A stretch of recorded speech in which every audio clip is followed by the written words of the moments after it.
Madame, Nicolas il m'a poussé, je me suis fait super mal au doigt. Va voir l'infirmière scolaire. Mais comment vous avez fait pour être infirmière scolaire? Ah, bah justement, on va vous expliquer ça. Ça sert? Ça veut dire quoi ça? Pourquoi c'est comme ça? C'est où? C'est qui lui? Un jour, une question. Alors, pour devenir infirmière scolaire, tout d'abord, tu dois être infirmière diplômée d'État. Ah d'accord. Et pour être infirmière, il faut suivre une formation de 3 ans qui se déroule en IFSI, Institut de formation en soins infirmiers. Entrer en IFSI par la plateforme Parcoursup si on sort du bac ou par la voie professionnelle si on a déjà travaillé avant. Une fois le diplôme d'état d'infirmier obtenu, tu peux passer un concours afin de devenir infirmière de l'éducation nationale et de l'enseignement supérieur. Premièrement, une infirmière qui souhaite exercer dans les écoles, collèges et lycées doit passer un concours ouvert par le ministère de l'Éducation nationale et de la jeunesse. Les candidats s'inscrivent auprès du rectorat ou du vice-rectorat de leur choix où ils seront ensuite affectés. Le concours comprenant une épreuve écrite d'admissibilité et une épreuve orale d'admission est organisé par les recteurs d'académie et vice-recteurs. Mais du coup, son employeur, c'est le ministère de l'Éducation nationale et de la jeunesse? Oui, d'ailleurs, l'employeur, c'est une personne qui emploie du personnel salarié. Il est responsable de la santé et de la sécurité de ses salariés. Il coordonne les différentes équipes et attribue les moyens nécessaires à la préservation de la santé physique et mentale de tous ses salariés. L'employeur, il dispose de pouvoirs de direction, donc il donne les directives, en suit l'exécution et peut sanctionner les manquements. L'employeur dispose de 5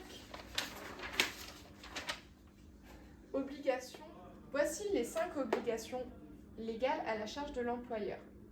Il faut fournir un travail rémunéré, exécuter le contrat de travail de bonne foi, assurer la formation du salarié, assurer la sécurité et protéger la santé du salarié et assurer l'entretien de l'évolution professionnelle. Ensuite, l'infirmière scolaire peut exercer dans différents lieux comme l'école, donc la maternelle et la primaire, le collège, le lycée et dans l'enseignement supérieur. Ça sert? Ça veut dire quoi ça? Pourquoi c'est comme ça? C'est où? C'est qui lui? Un jour, une question. Du coup, vous servez à quoi dans l'école? Justement, je vais vous expliquer. Donc, les différentes missions de l'infirmière, donc c'est à la fois sociale et sanitaire. Donc, elle va participer aux actions de prévention et d'éducation à la santé, à l'hygiène de vie. Donc, elle va pouvoir faire des interventions sur le brossage des dents, les MST, les addictions, l'harcèlement, enfin tout ça. Elle va également accompagner au niveau psychologique et un suivi personnalisé des élèves tout au long de leur scolarité. Donc ça va être plus en lien avec la compétence 6. L'infirmière elle va être aussi là pour assurer la promotion et l'application de la politique de santé.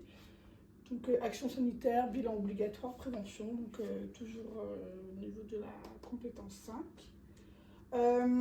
L'infirmière va être aussi à l'écoute, tout en lui apportant des soins et de l'aide. Elle va être là pour rassurer. Donc encore la compétence 6.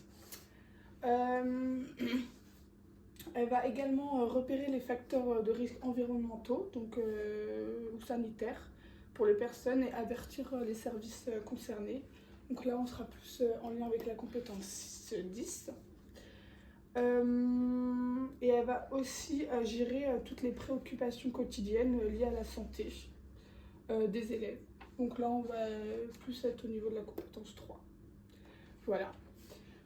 Donc le statut de l'infirmière, font partie de la fonction publique. Elles appartiennent à un corps de la catégorie A, pardon.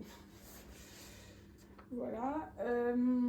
Donc au niveau de la réglementation, les missions de l'exercice d'infirmier sont détaillées à l'article 2 du décret portant le statut des infirmiers en éducation nationale et de l'enseignement supérieur. Voilà. Et l'infirmière travaille aussi avec le médecin scolaire pour mettre en place les prises en charge spécifiques comme le diabète, la dyslexie ou les personnes atteintes de dysorthographique.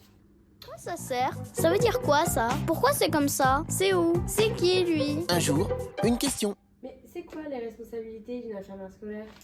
Alors, les responsabilités d'une infirmière scolaire, tout d'abord, elle est soumise au secret professionnel et oui, dans le cadre de la protection de l'enfance et des personnes en danger. Par exemple, si l'infirmière suspecte un mauvais traitement que prend un élève, s'il est victime d'abus sexuels ou si elle suppose qu'il a pu commettre des crimes, dans ce cas-là, le secret professionnel peut être levé selon les circonstances. L'infirmière scolaire est responsable d'assurer la sécurité des produits détenus dans l'infirmerie. Dans l'établissement, il y a une armoire à pharmacie qui dispose d'un dispositif de sécurité et il y a également dans cette armoire à pharmacie un compartiment où les produits toxiques sont situés et stockés.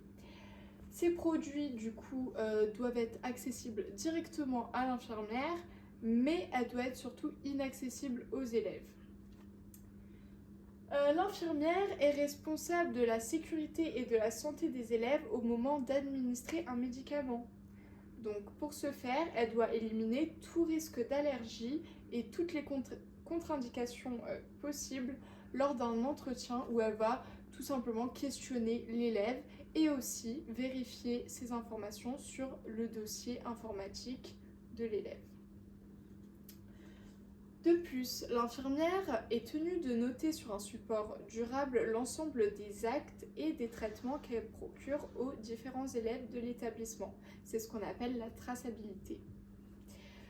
De plus, l'infirmière doit savoir allier efficacité et prudence, surtout lors des situations d'urgence.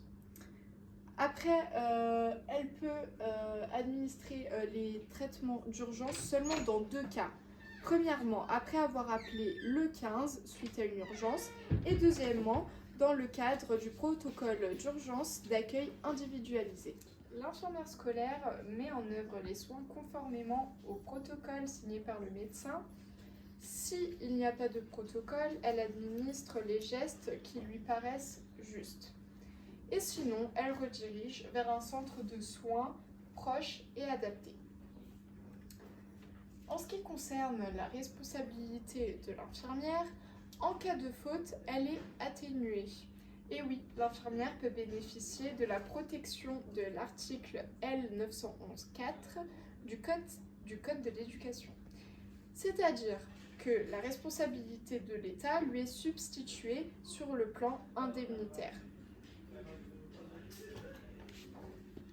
En ce qui concerne le signalement des enfants en danger, elle doit se faire en concertation.